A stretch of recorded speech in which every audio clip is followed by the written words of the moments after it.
Bismillahirrahmanirrahim. Assalamualaikum warahmatullahi wabarakatuh. Selamat pagi, salam sejahtera untuk kita semua. Semoga hingga pada hari ini kita senantiasa dalam keadaan sehat walafiat.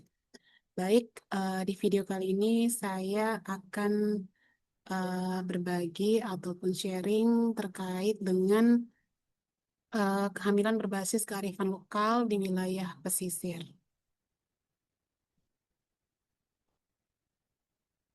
Ya, berbicara kehamilan tentu ini menjadi sesuatu hal yang sangat dinantikan oleh setiap pasangan tentunya. Jadi ketika sudah menikah, eh, kedua pasangan tentunya mengharapkan bisa memiliki keturunan. Dan dalam kehamilan sendiri kita tahu bahwa khususnya ibu ya, terjadi banyak sekali perubahan-perubahan baik itu secara fisik maupun psikologis. Jadi kalau secara fisik, perubahan yang terjadi biasanya itu yang bisa kita lihat adalah terjadinya penambahan berat badan, kemudian eh, pada berbagai anggota tubuh biasanya juga mengalami adanya hiperpigmentasi sehubungan dengan kehamilan. Kalau secara psikologis biasanya itu berhubungan dengan hormon, perubahan mood, biasanya gampang misalnya tiba-tiba menangis ataupun gampang bisa tiba-tiba marah. Ini berhubungan dengan hormonal ya, kondisi dengan psikologisnya. Kemudian dalam kehamilan juga tentunya di masyarakat kita, khususnya masyarakat pesisir ini memiliki pandangan ataupun tradisi ya terkait dengan perawatan-perawatan dalam kehamilan, baik itu pada saat hamil, kemudian proses persalinan ataupun pada saat masa nifas. Jadi ada budaya-budaya ataupun praktek-praktek yang dilakukan terkait dengan perawatan seputar dengan kondisi kesehatannya ini. Nah, tentu dalam praktek budaya ini tidak selamanya memberikan dampak yang negatif. Semuanya adalah positif. Harapannya adalah adanya peningkatan derajat kesehatan baik pada ibu maupun janinnya. Akan tetapi pada beberapa praktek tertentu eh, biasanya tidak berlandaskan dengan penjelasan medis. Kira-kira rasionalnya apa? Dampak positifnya tentu kesehatan, akan tetapi penjelasan secara ilmiahnya itu masih masih belum ada atau masih kurang. Nah, oleh sebab itu dalam video kali ini saya akan memberikan edukasi atau pemberian pemahaman kepada ibu semua terkait dengan mitos-mitos yang berkembang di masyarakat, kemudian penjelasan ilmiahnya ataupun penjelasan rasionalnya itu seperti apa sehubungan dengan mitos tersebut. Nah, kita sedikit mengenal masyarakat suku Bajo, ya, bahwa suku Bajo itu ya, yang kita tahu sebagai masyarakat pesisir pelaut yang tinggal di wilayah pesisir dan wilayah dekat laut, ya. Jadi mayoritas penduduknya keseharian aktivitasnya itu dilakukan di wilayah pesisir. Nah, selain suku Bajo sendiri itu di wilayah pesisir juga ternyata ada suku-suku lain seperti suku Muna, suku Bugis, Tolaki, bahkan ada juga suku Makassar. Ternyata saya tadinya berpikir bahwa di wilayah pesisir suku Bajo itu dominan masyarakat suku Bajo. Ternyata ada saya menemukan suku-suku lain selain dari suku Bajo ini sendiri. Nah, mayoritas suku Bajo sendiri itu bekerja sebagai nelayan ya, karena memang kita tinggalnya di wilayah pesisir, maka kesehariannya masyarakatnya itu adalah bekerja sebagai nelayan. Dan karena pekerjaan ini tentunya mereka itu punya keterkaitan yang erat, punya hubungan yang erat sekali dengan wilayah laut, karena mereka menganggap bahwa pencahariannya mereka itu didapatkan dari laut, sehingga eh, keterkaitan dengan wilayah pesisir ini sangat erat sekali. Nah, masyarakat suku Bajo juga ternyata masih memandang budaya atau tradisi itu sebagai sesuatu yang dipercaya, diyakini, bahkan diikuti hingga saat ini. Jadi, eh, saya sempat melakukan diskusi ataupun wawancara dengan beberapa tokoh adat yang ada di wilayah Suku Bajo dan dari paparan beliau bahwa sampai sekarang memang banyak sekali budaya-budaya sehubungan dan perawatan kehamilan yang dipercaya dan diikuti. Namun setelah saya eh, menanyakan alasan realnya sehingga sampai sekarang masih diikuti, penjelasannya masih kurang karena mereka beranggapan bahwa itu karena kepercayaan dari nenek moyang diikuti, maka mereka juga mengikutinya tanpa tanpa menanyakan alasan alasan jelasnya apa. Jadi mereka percaya karena itu dilakukan oleh leluhurnya, mereka ikuti dan sampai sekarang itu masih ada. Nah, nilai-nilai apa saja yang ada di kehidupan suku Bajo? Sebenarnya banyak, namun di sini saya hanya memaparkan ada 4 nilai utama atau kepercayaan, kebiasaan utama yang masih dipraktekkan, yang masih kental. Itu yang pertama adalah gotong royong. Ya, setelah saya turun beberapa kali di wilayah pesisir suku Bajo, saya melihat bahwa gotong royong kerjasama antara masyarakat itu masih sangat tinggi sekali, utamanya misalnya dalam hal misalnya pekerjaan nelayan mencari ikan. Mereka itu beranggapan bahwa ketika turun di laut secara bersama rame-rame itu akan pendapatannya itu akan lebih banyak dibandingkan dengan melaut secara sendiri. Begitupun dengan hal lain misalnya ketika ada hajatan ada atau ada sesuatu atau ada keluarga yang ditimpa musibah, mereka itu akan secara naluri itu akan memberikan sumbangsih, akan mereka untuk turun membantu secara secara langsung tanpa dimintai. Karena itu mereka percaya bahwa itu sudah menjadi budayanya mereka ketika ada sesuatu atau seseorang keluarga yang ditimpa musibah, maka mereka akan dengan sendirinya akan memberikan bantuan. Kemudian nilai yang berikut adalah kebersamaan dengan keluarga. Nah, ini sebenarnya bukan hanya di masyarakat suku Bajo ya. Di manapun tentunya masyarakat, apalagi kehidupan kita sehari-hari ya, kita menganggap bahwa keluarga itu adalah sesuatu hal yang sangat utama ya. Keluarga adalah sesuatu hal yang sangat kita impikan dan bahkan bahwa keluarga yang utuh ya. Kita bisa makan sederhana dan terasa nikmat dengan keluarga yang lengkap. Tapi sebaliknya, ketika kita makan cukup, makanannya lengkap, tapi ada salah satu anggota keluarga yang tidak hadir, itu rasanya berbeda. Makanya mereka menganggap bahwa kebersamaan keluarga itu menjadi hal yang utama. Kemudian masyarakat suku Bajo juga sangat menghormati alam, sangat menghargai alam, karena mereka beranggapan bahwa mata pencahariannya itu dari alam, sumber mata uangnya dari alam, didapatkan dari melaut, menangkap ikan, makanya mereka sangat menghargai alam sekali. Mereka menjaga alam karena itu menjadi mata pencahariannya mereka. Kemudian nilai yang berikut juga mereka sangat-sangat sekali menghormati orang tua dan leluhur, ya. Apalagi apa namanya berhubungan dengan kehamilan ini, mereka sangat mempercayai kebiasaan-kebiasaan yang dilakukan oleh orang tua terdahulu terkait dengan perawatan kehamilan. Misalnya ada pantangan-pantangan makan tertentu yang mereka percaya, mereka yakini, mereka ikuti karena mereka yakin bahwa dengan mengikuti hal tersebut mereka akan aman, akan terjaga kehamilannya.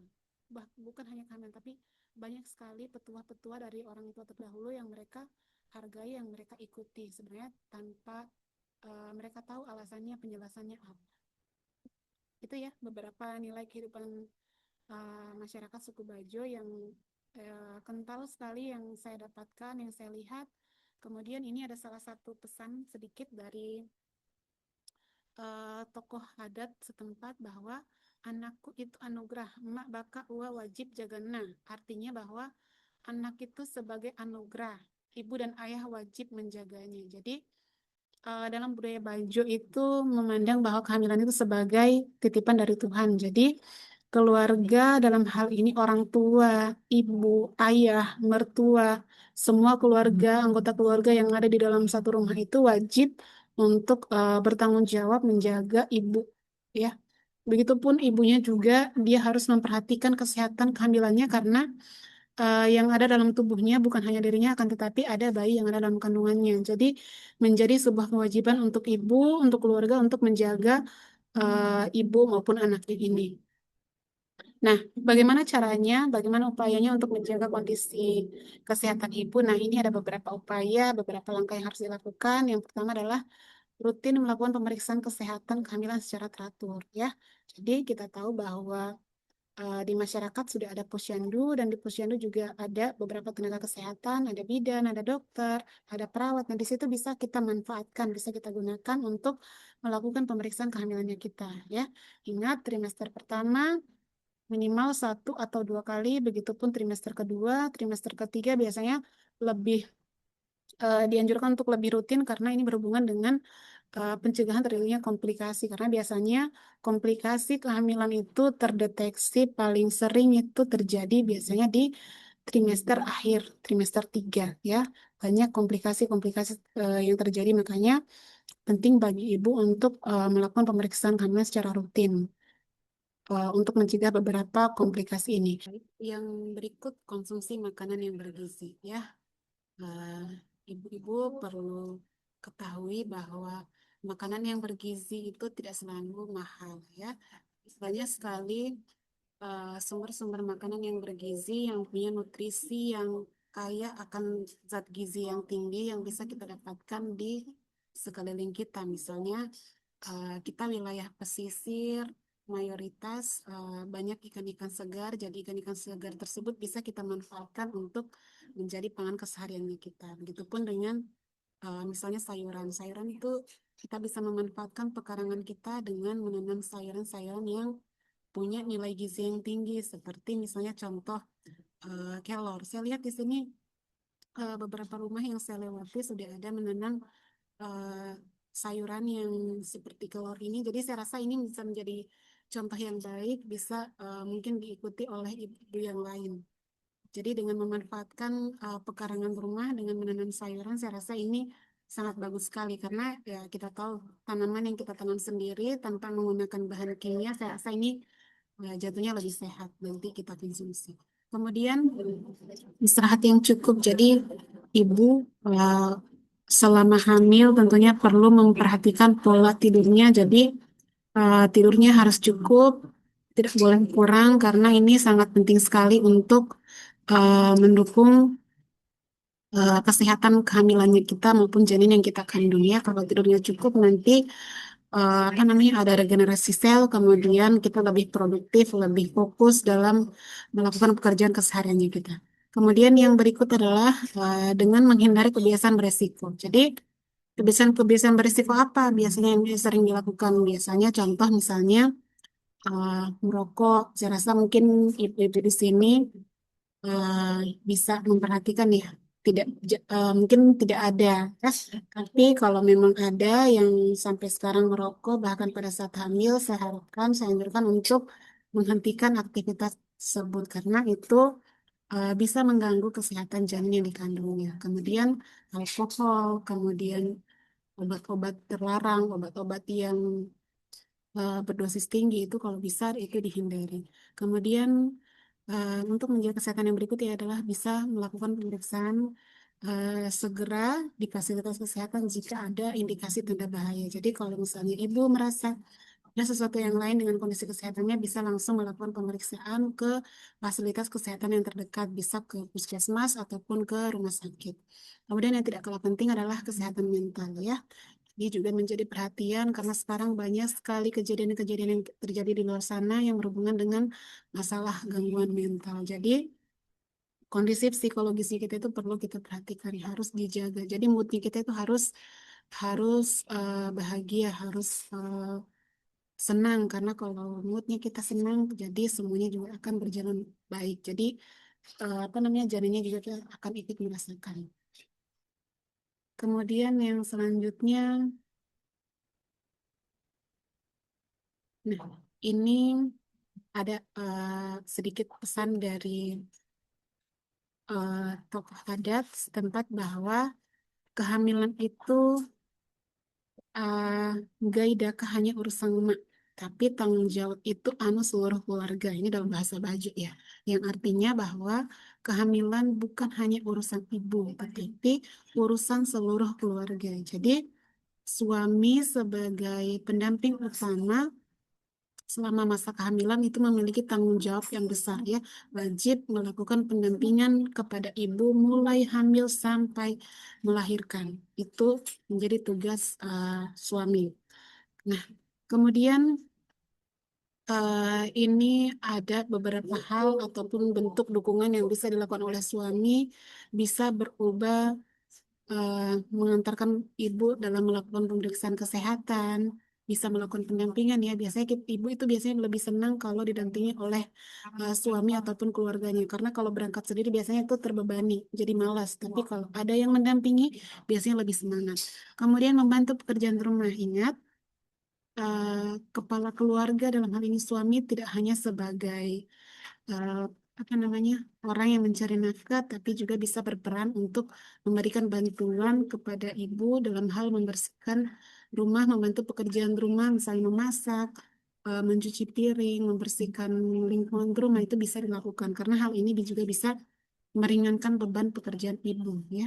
Kemudian menyediakan makanan yang bergizi tadi ya, sebagai kepala keluarga menjadi tanggung jawabnya untuk memberikan apa namanya dukungan untuk menyediakan makanan bergizi bagi istri ataupun keluarganya. Kemudian yang tidak kalah penting adalah menyiapkan biaya dan frustasi persalinan. Nah, ini apa namanya menjadi hal kecil namun harus tetap diperhatikan karena ya segala sesuatu jika dilakukan dengan melalui persiapan jatuhnya akan baik ya. Jadi sebelum melahirkan, sebelum masuk proses persalinan, kalau bisa keluarga ataupun suami ini membicarakan kira-kira di mana rumah sakit untuk persalinannya, kemudian bagaimana biayanya itu harus dipersiapkan. Begitupun dengan transportasi semuanya harus dipersiapkan.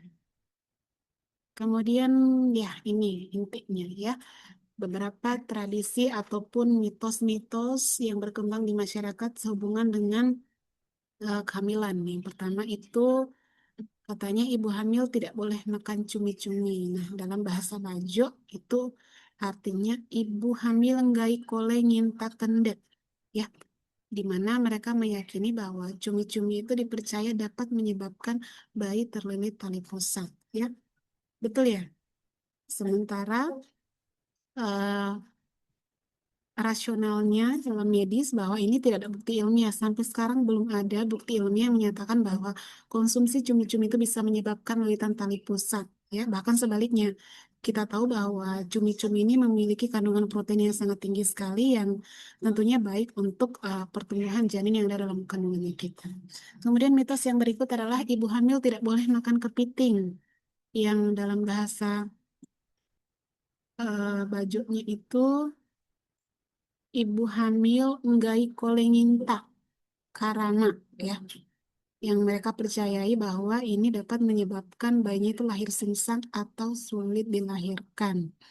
Nah, saya juga mendengar bahwa makan kepiting atau kerang-kerang itu bisa menyebabkan bayinya itu katanya bau amis atau nanti lahir itu biasanya dia banyak ingus. Sementara dalam penjelasan ilmiahnya itu tidak ada hubungannya ya baik itu cumi-cumi, kepiting itu tidak ada hubungannya dengan apa namanya lahir sungsang pada bayi. Nah, bahkan kepiting ini juga ternyata punya kandungan protein ataupun mineral yang baik untuk kesehatan janin. Kemudian yang berikut, ibu hamil tidak boleh makan udang atau ibu hamil nggak kolengin tado. Nah, mereka juga percaya bahwa bisa menyebabkan bayi itu lahir cacat atau proses persalinannya itu juga sulit, sungsang nanti bayinya. Sementara sama juga tidak ada penjelasan ilmiah yang menemukan bahwa ini tuh bisa menyebabkan kelahiran sungsang. Bahkan udang itu dipercaya ternyata memiliki kandungan yodium, protein, kemudian zat gizi lain yang bermanfaat bagi ibu maupun janin yang dalam kandungannya. Ya, jadi mitos ini itu apa namanya saya katakan bahwa ini tidak benar ya. Jadi kandungan protein yang ada baik itu pada udang, cumi-cumi, kepiting itu sangat baik untuk kesehatan. Akan tetapi perlu diperhatikan adalah kadar volume dalam konsumsinya, mungkin itu bisa dibatasi atau dikurangi, tidak boleh terlalu sering. Karena kalau terlalu sering juga nanti bisa mengganggu, apa namanya, berdampak negatif pada kesehatan. Bisa apa namanya, bisa berbahaya. Ya, jadi takarannya harus sesuai, tidak boleh berlebihan. Kemudian ibu hamil tidak boleh makan nanas. Atau ibu hamil enggak kolengin nanas. Katanya itu nanas dipercaya bisa menyebabkan keguguran, ya. Tapi secara ilmiah atau secara medis bahwa nanas yang matang itu ternyata bisa dikonsumsi, akan tetapi tadi jumlahnya harus dalam kondisi yang pas, yang sesuai, tidak boleh berlebihan. Dan juga nanas yang dikonsumsi juga harus dalam kondisi matang. Tidak boleh nanas mentah, ya. Harus yang matang, kemudian tidak boleh terlalu banyak. Itu bisa dikonsumsi. Bukan tidak boleh, tapi bisa, ya. Kemudian, ibu hamil berdiri atau duduk di depan pintu. Ibu hamil nggak ikole ninggal atau ningkili ma bundang balawah. Itu katanya nanti pada saat lahiran itu susah, tidak ada pintu keluar, susah itu nanti bayinya. Sementara sama juga belum ada penjelasan medis yang menyatakan atau menemukan bahwa hal ini tuh terbukti, ya. Tidak ada penjelasan ilmiahnya. Kemudian ibu hamil tidak boleh keluar saat bersenja atau malam, atau ibu hamil enggak ikole paluasa akimoa atau sangang, ya. Tidak boleh keluar malam. Itu pamali katanya. Nggak boleh. Nanti ada roh jahat di luar. Nanti diganggu dengan burung-burung tertentu biasanya. Jadi sebenarnya kalau kita mau melihat sisi positifnya, mungkin ini tidak, alasannya adalah mungkin untuk demi keselamatan ibu, ya. Karena kita tidak tahu pada saat malam, ya, kondisi gelap, takutnya jangan sampai ada jalan. Mungkin alasan ini yang menjadi apa namanya, nenek moyang kita terdahulu mempercayai bahwa ini sebagai hal yang harus tidak boleh dilakukan oleh ibu. Ini sebagai mitos, tapi lagi-lagi penjelasan medisnya ataupun sisi sudut pandang kesehatannya sebenarnya ini belum ada hubungannya dengan kondisi kehamilan. Akan tetapi mungkin tadi faktor keselamatan, alasannya mungkin ini. Kemudian mitos yang berikut, suami ibu hamil tidak menebang pohon sembarang, takut nanti bayinya keguguran. Ibunya keguguran, atau ila ibu hamil nggak kole nebang pong sambara kalau keguguran jana istrina. Nah, ini juga menjadi salah satu tradisi, ya, kepercayaan di masyarakat, dan tanpa kita sadari juga masih diikuti, masih dilakukan, dipraktekkan oleh masyarakat setempat. Kemudian yang berikut, tidak boleh pelit atau menolak membantu orang ketika hamil. Jadi ibunya katanya selama mengandung itu tidak boleh pelit. Jadi kalau ada seseorang yang meminta ke kita, itu wajib kita kasih. Apapun itu tidak boleh menolak. Karena tadi hubungannya dengan kandungan, nanti kalau apa namanya, bayinya lahir juga bisa, bayi juga pelit. Sama kayak apa namanya, bawaan ibunya pada saat hamil. Kemudian yang berikut, ibu hamil tidak boleh mandi malam, atau ibu hamil enggak kole mandi sangang. Ibu hamil tidak boleh bicara sembarang, atau ibu hamil enggak kole baong sambarah, membunuh binatang tertentu, melilitkan kain atau handuk di leher maupun kepala. Ini masih menjadi kebiasaan-kebiasaan, hal-hal yang sering kita lihat dilakukan oleh ibu-ibu. Biasanya melilitkan kain atau handuk di leher, biasanya habis mandi. Sementara itu tidak ada, ya, penjelasan medisnya, tidak ada hubungannya dengan kondisi kehamilan. Katanya mereka percaya kalau melilitkan kain atau handuk di leher itu nanti apa namanya, ada lilitan tali pusat juga. Sementara itu apa namanya, tidak ada penjelasan rasionalnya, ya. Ini hanya menjadi mitos ataupun kepercayaan tradisi leluhur kita yang sampai sekarang itu masih diikuti.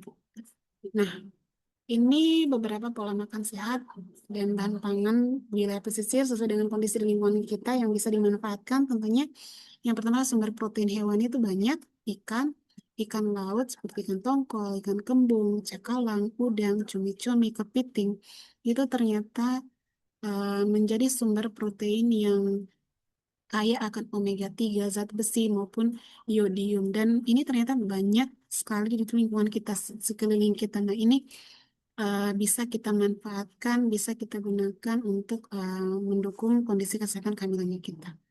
Karena kandungan omega 3, protein, zat besi maupun iodium ini bisa mendukung perkembangan otak maupun sistem saraf janin. Ini bagus sekali ya. Kalau proteinnya cukup terpenuhi selama hamil, maka apa namanya akan mendukung perkembangan otak pada janin. Biasanya itu juga akan berhubungan dengan IQ ya, kecerdasan pada bayi biasanya pada saat lahir. Kemudian eh, karbohidrat ya. Karbohidrat biasanya kalau di sini itu biasanya beras ya, beras atau nasi, tapi ternyata sumber karbohidrat lain juga bisa digunakan adalah jagung, ubi, sagu. Nah, kita juga wilayah Kendari, wilayah Sulawesi Tenggara juga termasuk menjadi salah satu penghasil sagu. Ini juga menjadi salah satu sumber karbohidrat yang bisa dimanfaatkan ya. Punya kandungan energi yang tinggi yang bisa bermanfaat pada ibu hamil dibandingkan dengan nasi ya. Kalau nasi bukan tidak dibolehkan boleh, akan tetapi nasi itu tidak boleh terlalu berlebihan karena tadi takutnya jangan sampai ini karena nasi itu punya kandungan gula ya, punya kandungan gula yang tinggi, jadi takaran porsinya juga harus dalam takaran yang pas. Kemudian selanjutnya sayur maupun buah-buahan. Banyak sayuran yang biasa dikonsumsi ya di wilayah kita. Biasanya kita kayak akan sumber ini banyak sekali sayuran di pekarangannya kita bisa kita manfaatkan untuk menanam sayur seperti kangkung, bayam, daun kelor, pisang, pepaya, mangga, nanas ya. Akan tetapi tetap tadi mengonsumsinya dalam kondisi yang pas secukupnya. Sayuran dan buah-buahan itu kaya akan vitamin, mineral maupun serat ya, bisa mengurangi atau mencegah terjadinya sembelit pada ibu ya, susah buang air besar. Jadi nutrisi sayur maupun buah-buahannya juga harus tercukupi. Kemudian lemak ya, lemak itu biasanya dari apa namanya kelapa maupun hasil olahannya dalam bentuk santan, ikan yang berlemak, ikan laut yang berlemak juga bisa ini mendukung perkembangan otak pada janin ya. Alpukat juga ini bagus untuk kesehatan kulit pada janinnya. Biasanya katanya tuh janin yang lahir itu kalau banyak konsumsi alpukat, kemudian kelapa muda, itu biasanya janinnya itu lahirnya dalam kondisi bersih, kulitnya bersih. Nah, sebagai kesimpulannya bahwa pada prinsipnya adalah makanan apapun itu ketika kita konsumsi dalam porsi yang pas, yang sesuai itu akan memberikan nilai gizi. Akan tetapi pada prinsipnya adalah eh, ketika kita makan itu harus kita variasikan setiap hari karena ketika makanan yang bervariasi punya nilai gizi yang baik, higienis, steril, bersih, punya kandungan gizi yang baik, maka itu akan sangat baik untuk kondisi kesehatan kita maupun janin yang kita kandung. Kemudian porsinya juga harus diperhatikan, harus yang cukup, tidak boleh berlebihan. Seperti tadi, apa namanya, misalnya nasi boleh dimakan akan tetapi porsinya cukup, tidak boleh berlebihan. Kalau berlebihan resikonya adalah larinya nanti akan kelebihan gula. Kalau kelebihan gula bisa menimbulkan terjadinya obesitas. Kalau terjadi obesitas nanti dampaknya juga resikonya juga banyak komplikasinya ke kesehatan. Kemudian makanan juga harus diperhatikan harus higienis ya dan dimasak sampai matang. Harus higienis, harus bersih. Jadi walaupun makanan apapun kalau dia mahal tapi kalau dia tidak higienis juga tidak punya nilai gizi yang baik. Jadi harus higienis, bersih, kemudian dimasak sampai matang. Tadi ya misalnya kayak kerang-kerang itu harus diperhatikan ya, harus dimasak sampai matang. Kemudian hindari makanan olahan yang berpengawet tinggi. Biasanya jajanan-jajanan yang cepat saji. Nah, biasanya ibu ini karena maunya cepat, malas memasak, larinya ke makanan yang cepat saji. Jadi ini harus diperhatikan ya. Bukan tidak boleh dikurangi ya. Apalagi selama hamil ini harus diperhatikan. Ya. Baik, itulah beberapa poin sedikit yang bisa saya sharing, yang saya bagikan kepada ibu-ibu semua. Semoga bisa memberikan manfaat. Terima kasih. Wassalamualaikum warahmatullahi wabarakatuh.